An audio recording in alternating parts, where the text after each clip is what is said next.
Okay, तो इस video में हम लोग देखेंगे कैसे आर्थकम का जो रिजोल्यूशन है वो कैसे काम करता है। तो जब भी हम लोग किसी न्यू मॉडल को ओपन करते हैं आर्थकम सॉफ्टवेयर में, तो यहाँ पे एक ऑप्शन आएगा जो कि रिजोल्यूशन का। तो रिजोल्यूशन के हम लोग ज़्यादा भी कर सकते हैं, कम भी कर सकते हैं। तो इसको चेंज करने से काटिंग के ऊपर क्या क्या इफेक्ट आएगा, वो 3 केस के माध्यम से हम लोग देखेंगे। पहला 10% रिजोल्यूशन रखेंगे, फिर 50% एंड 100%। तो ये जो रिजोल्यूशन है ये पॉइंट में मेजर होता है। तो पहले समझ लेते हैं रिजोल्यूशन एक्चुअल में क्या होता है in display and ArtCAM also. Okay, तो पहले जो फुल एच एक डिस्प्ले का रिजोल्यूशन होता है। अगर किसी स्क्रीन फुल एच डी में, तो उसका टोटल नंबर ऑफ जो पिक्सल रहेगा, नॉर्मली इसका जो साइज़ होता है 1080 व 1920। तो हॉराइजेंटली पिक्सल रहेगा 1920 एंड वर्टिकली जो रहेगा पिक्सल 1080। तो पिक्सल होता है एक, एक्चुअली अगर पिक्सल को डिफाइन किया जाए तो एक स्मॉलेस्ट इमेज एलिमेंट होता है जिसको हम लोग प्रोग्राम कर सके। तो इसमें अगर फुल एच डी डिस्प्ले है तो इसमें टोटल नंबर ऑफ पिक्सल जो रहेगा वो 2 मिलियन के आसपास रहेगा। अगर एक पिक्सल को हम लोग जूम करें तो इसके अंदर 3 कलर का कॉम्बिनेशन होता है, जैसे रेड, ग्रीन एंड ब्लू। और इस कलर को रिप्रेजेंट करने के लिए 3 ट्रांजिस्टर होता है। तो ट्रांजिस्टर का वैरी करके 0 टू मैक्स हम लोग किसी भी कलर को डिस्प्ले कर सकते हैं एक पिक्सल के अंदर। तो ये होता है डिस्प्ले के जो रेजोल्यूशन, डिस्प्ले रेजोल्यूशन को रिप्रेजेंट करने के लिए पिक्सल आता है। तो दैट्स इट, इसमें डिटेल्स में नहीं जाते, हम लोग चलते हैं आर्टकम के रेजोल्यूशन के बारे में। तो जो आर्टकम का रेजोल्यूशन है वो पॉइंट में मेजर होता है। जब भी हम लोग किसी गिवन स्पेस को एंट्री करते हैं न्यू मॉडल के अंदर, जैसे इस केस में हम लोग विथ को रखा है 580 एंड हाइट को 1480। तो दिस एक्स एक्सिस एंड इस तरफ वाई एक्सिस। तो हम लोग रिजोल्यूशन के जब भी इंक्रीज करेंगे तो number of point on the given space also increase. इसका मीनिंग, अगर रिजोल्यूशन का हम लोग मैक्सिमम करते हैं तो लगभग 60 मिलियन के पॉइंट यहाँ पे डिस्ट्रीब्यूट हो जाएगा। तो पॉइंट इंक्रीज करने से एक्चुअल में टूल पाथ के ऊपर इफेक्ट आएगा। जब भी हम लोग टूल मशीन को मूव करेंगे तो वो पॉइंट टू पॉइंट मूव होता है। ऐसे रैंडमली जहाँ पे पॉइंट नहीं है वहाँ पे मशीन नहीं जा सकता। इसलिए ज़्यादा पॉइंट, ज़्यादा रिजोल्यूशन को इंक्रीज करने से काटिंग क्वालिटी के ऊपर भी इफेक्ट आएगा। तो हम लोग देखते हैं आगे 3 केस स्टडी करके देखेंगे। तो ये जो मशीन है यहाँ पे इस तरफ होता है एक्स एक्सिस एंड इस तरफ वाई एक्सिस। तो अगर मशीन को मान लीजिए इस तरफ कोई प्रोफाइल काट करना है तो ऐसे रेंडर में नहीं जा सकते। अगर यहाँ पे पॉइंट नहीं है तो यहाँ पे नहीं जा सकते। तो इस तरफ ये जब जाएगा इंटरपोलेशन से तो पॉइंट टू पॉइंट कनेक्ट करेगा, इस पॉइंट से next point and next point nearest point connect करके चलता है। तो इससे ज़्यादा रिजोल्यूशन रखने से पॉइंट मिल जाता है इस कार्व के ऊपर। तो काटिंग भी अच्छा आता है और ऑपरेशन भी स्मूथ आता है। और इससे रिजोल्यूशन ज़्यादा करने से क्या क्या मशीन के ऊपर इफेक्ट आएगा वो भी आगे देखेंगे। ओके, नाउ हम लोग एंट्री करते हैं फर्स्ट के पहला केस लेते हैं जहाँ पे रिजोल्यूशन को रखेंगे 10% ऑफ मैक्सिमम रिजोल्यूशन। यहाँ पे विथ एंड हाइट तीनों केस में सेम रखेंगे। एंड यहाँ पे रिजोल्यूशन रखा है, टोटल नंबर ऑफ पॉइंट मिला हम लोग को 0.88 million. Now enter.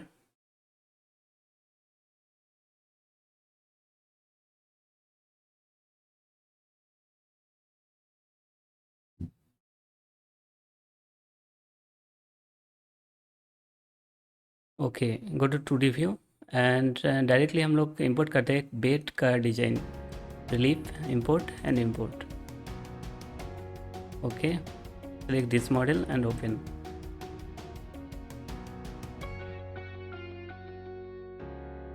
Scroll down and clockwise 90 degree apply. यहाँ पे सेट कर लेना है इसके अंदर।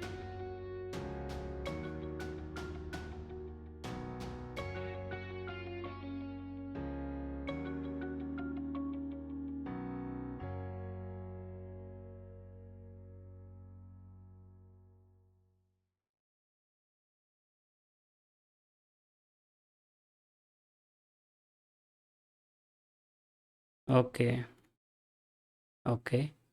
And enter the depth of cut, that is 15 mm in my case, and now apply and paste. Okay, go to vector, create and relief boundary. Create boundary. Okay, we need the outer boundary only, so rest you can delete.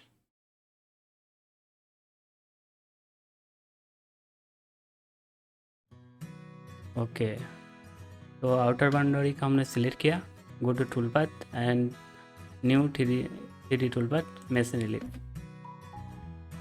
अच्छा, area to machine boundary के अंदर रहेगा, तो select vector and finishing option, ball nose 6 mm. Click to define material and OK.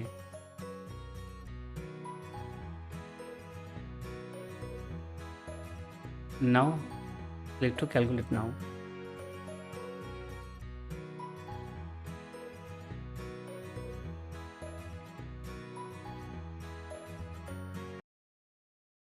तो ये 10% relation के ऊपर काम हो रहा है.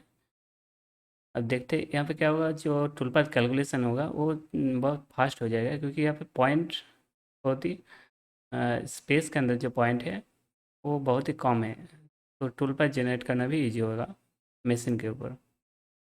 Now go to 3D view and ये जो रेड लाइन है यही टूल पाथ है. अब इसका सिमुलेशन देखते हैं. Go to tool path, simulation and simulate all tool path. Fast कर देना है सिमुलेट. अच्छा, इसका सिमुलेशन भी बहुत जल्दी हो जाएगा क्योंकि पॉइंट कम है. तो ये था स्मूथ. एक्चुअल जो डिज़ाइन था रिलीफ वो स्मूथ था, लेकिन यहाँ पे पॉइंट ना मिलने से कारण. अच्छा, पॉइंट का डिस्ट्रीब्यूशन जो होता है वो XY में भी होता है, जेड रेंज में भी होगा. तो यहाँ पे पॉइंट ना मिलने के कारण कुछ इस तरह आ गया. अब इसको अगर मशीन में काट करेंगे तो भी इस तरह आएगा. अब इसको सेव करते हैं टूल पाथ को.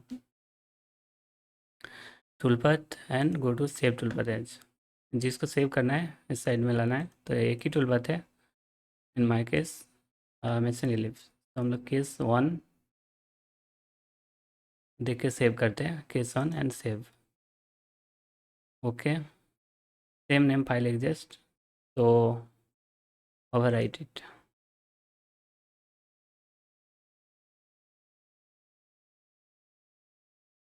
तो ये था केस 1 का जो स्मूथ कटिंग आएगा. कटिंग क्वालिटी कुछ इस तरह आएगा.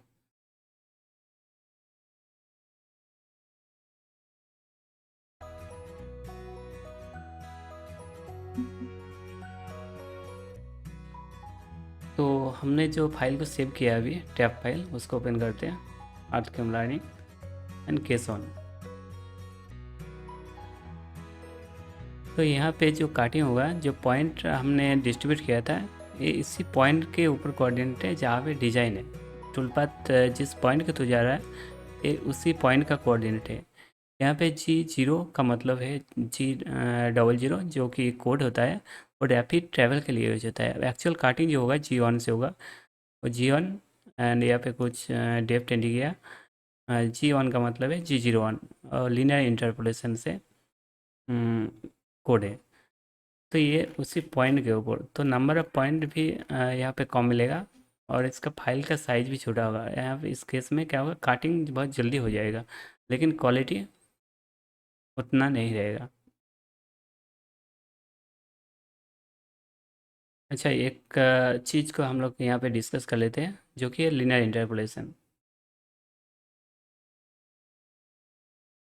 तो जब भी हम लोग दो पॉइंट लेते हैं, जो पॉइंट हम लोग को मिला है इसमें रेजोल्यूशन में, वही दो पॉइंट अगर मान लीजिए ए पॉइंट यहाँ पे एंड बी पॉइंट यहाँ पे, तो टूल को अगर किसी स्पेस में, मशीन को अगर किसी XY स्पेस में यहाँ से जाना है, X this side X and this side Y, तो ये स्ट्रेट लाइन के थ्रू भी जा सकता है और इस तरफ भी जा सकता है. एंड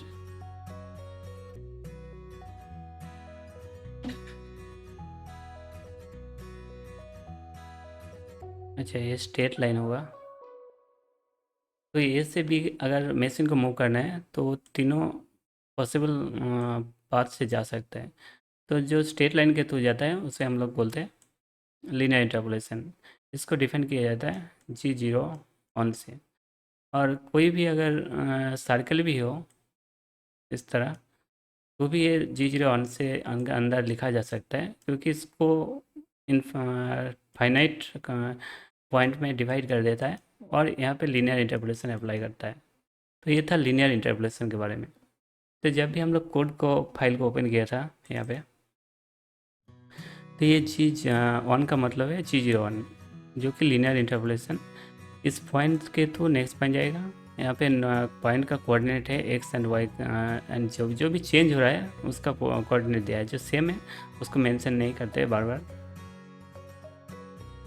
अच्छा, नेक्स्ट हम लोग देख लेते हैं जो पॉइंट हम लोग को रिजोल्यूशन में मिला उसका रोल एक्चुअल में क्या है टूल पाथ जनरेशन में।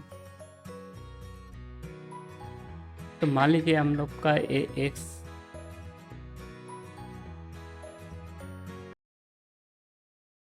वेट, तो this side X and up side Y. तो इस स्पेस के अंदर मशीन के अंदर अगर एक्स वाई किसी प्रोफाइल एक्स वाई प्लेन में प्रोफाइल कट करना है, तो मान लीजिए हमको एक सर्किल इस तरफ ड्रॉ करना है, प्रोफाइल कटना है। तो यहाँ पे ये एक्चुअल सर्किल है, लेकिन मशीन जहाँ पे पॉइंट मिलेगा ये पॉइंट के through point two point linear interpolation बनेगा। तो यहाँ से यहाँ तक आएगा, next nearest point, next nearest point.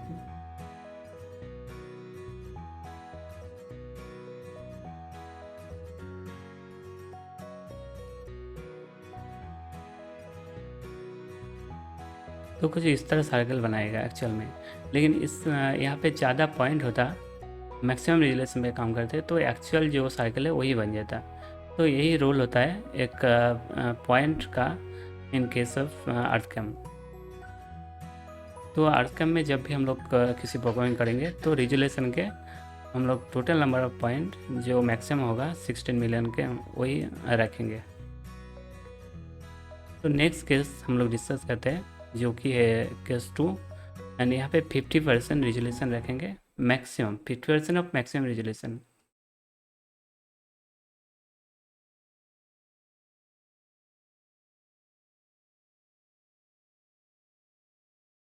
तो वही डायमेंशन, स्पेस का जो डायमेंशन सेम रखेंगे एंड रिजोल्यूशन का मैक्सिमम करते हैं। 50% लगभग लिया, और इसका जो नंबर ऑफ पॉइंट मिला 4.16 मिलियन। Now okay.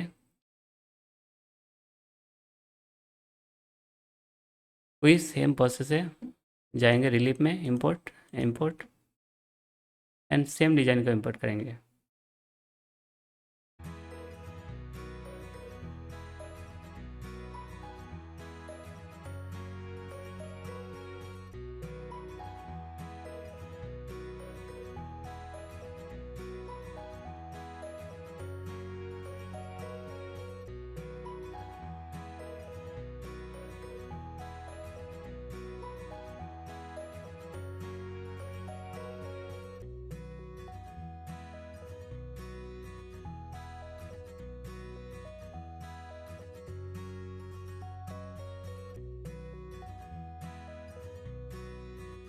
अच्छा, यहाँ पे थोड़ा टाइम ज़्यादा लगेगा क्योंकि number of point in the given space वो बढ़ गया। अब थोड़ा क्वालिटी भी अच्छा रहेगा केस 1 से।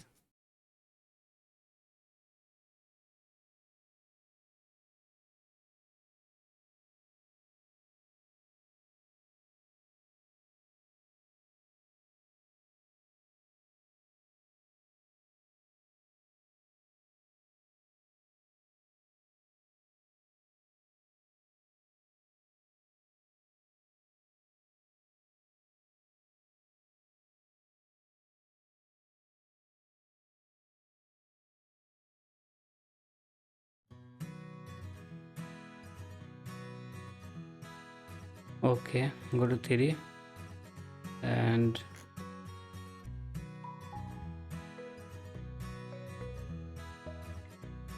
toolpath simulation, simulate wall toolpath fast and simulate. Okay, you can see quality थोड़ा इंक्रीज हो गया। अब इस फाइल को हम लोग सेव करते हैं।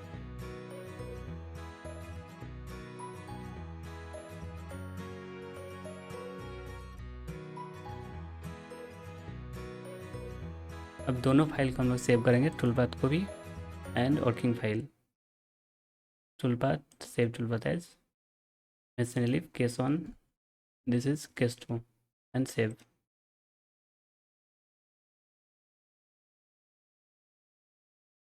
फाइल सेव एज, अच्छा ये वर्किंग फाइल में सेव होगा आर्ट कैम।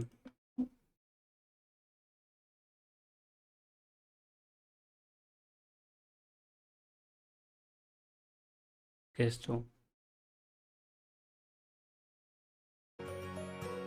अच्छा नेक्स्ट केस जो कि रहेगा maximum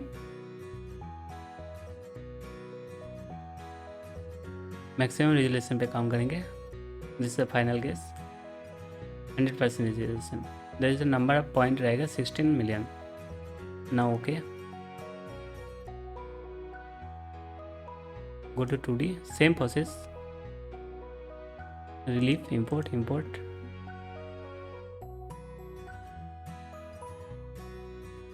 scroll down and rotate 90 degree clockwise.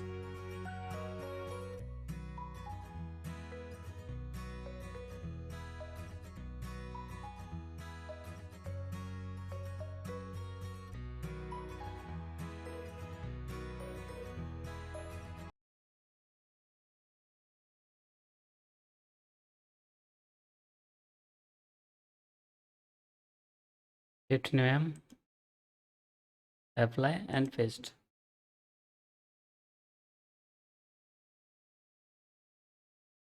Go to vector, create relief boundary and create boundary.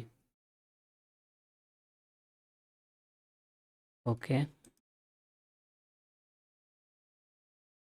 same process, click the outer vector and go to toolpath 3D mesh relief.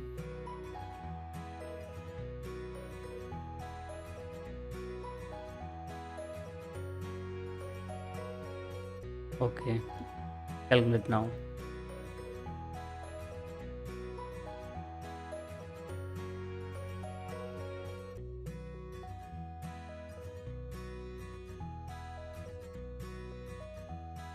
तो maximum resolution पे है तो ये थोड़ा time ज़्यादा लगेगा इसको calculate करने के लिए, क्योंकि नंबर ऑफ इक्वेशन इसका पीछे जो इक्वेशन सॉल्व होगा वो मैक्सिमम है।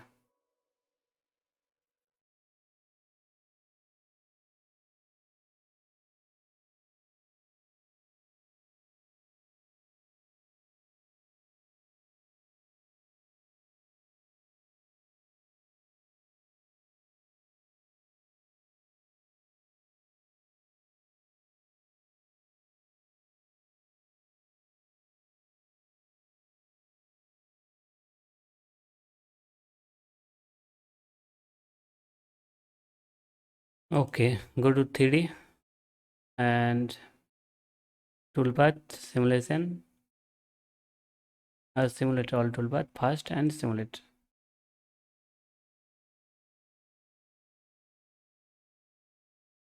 Now this is the fine and maximum resolution. ये मैक्सिमम क्वालिटी है इस रेजोल्यूशन पे। अगर इससे ज़्यादा करना है तो सॉफ्टवेयर को अपडेट करना पड़ेगा, जो कि ये ऑटोडेस्क के प्रोडक्ट हैं तो ऑटोडेस्क ही कर सकते हैं। Now save toolpath, save toolpath as and machine relief case 3, save.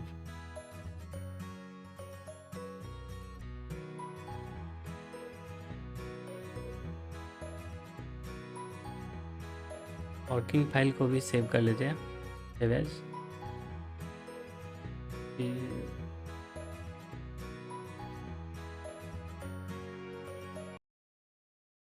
Case 3।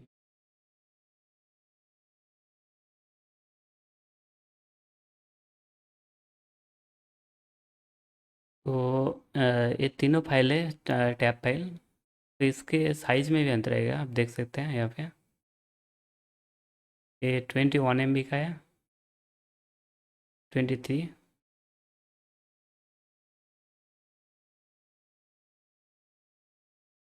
And 23.5। Okay, थोड़ा ज़्यादा है।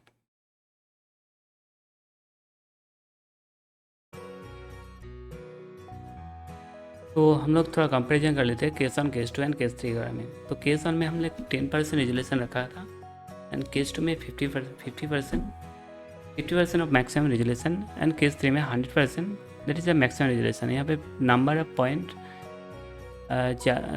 कम लिया था, यहाँ पे थोड़ा इससे ज़्यादा एंड मैक्सिमम पॉइंट पे काम किया था।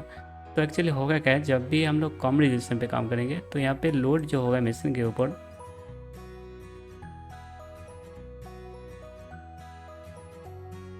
ये थोड़ा कम पड़ेगा, यहाँ पे थोड़ा ज़्यादा पड़ेगा मशीन के ऊपर, मशीन मतलब कंप्यूटर के ऊपर।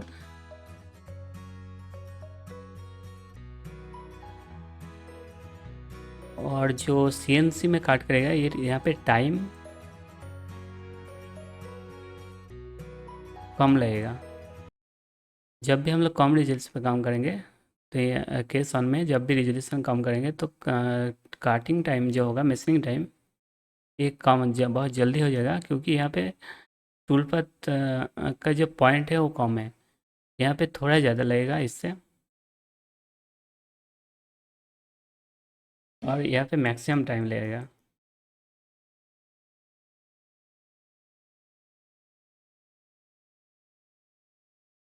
तो अगर मशीन का अपने कॉन्फ़िगरेशन जो CNC का कॉन्फ़िगरेशन अगर कम है तो कम रेजोल्यूशन पे जो सॉफ्टवेयर है वो दे देता है, वो हम लोग को इंस्टॉल करता है। क्योंकि ज़्यादा रेजोल्यूशन काम करेंगे तो CNC में जो हार्डवेयर है उसको भी स्ट्रांग होना चाहिए, क्योंकि नंबर ऑफ पल्स रेट जो भेजता है वो मैक्सिमम भेजेगा, तो चांसेस है स्लिप होने का। तो इसलिए हार्डवेयर को भी स्ट्रांग करना पड़ता है CNC का। Okay, that's it for the video. I hope you understand about the outcome resolution.